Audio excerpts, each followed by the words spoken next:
آه، لندن في الشتاء غيرها في الصيف خالص يعني. لندن في الشتاء اخر استهبال حقيقي يعني.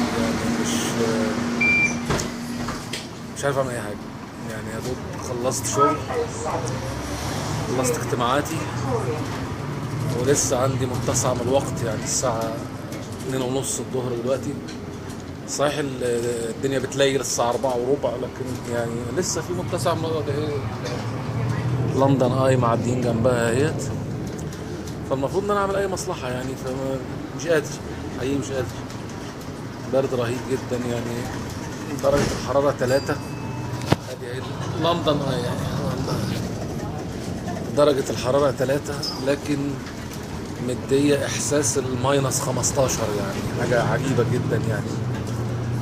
فما لقيتش اي حل غير اني يعني اتمشى شويه بالاتوبيس واروح يعني. ما لهاش حل عشان الاتوبيس دفى يعني.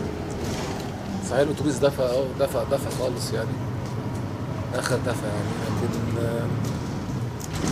اني اني احنا دلوقتي في 8 يناير 2016. وكالعاده دقني طويله وحالتي بالبلد. دايما مأموريات الشغل كلها بتبقى اخر اندلة كده. اني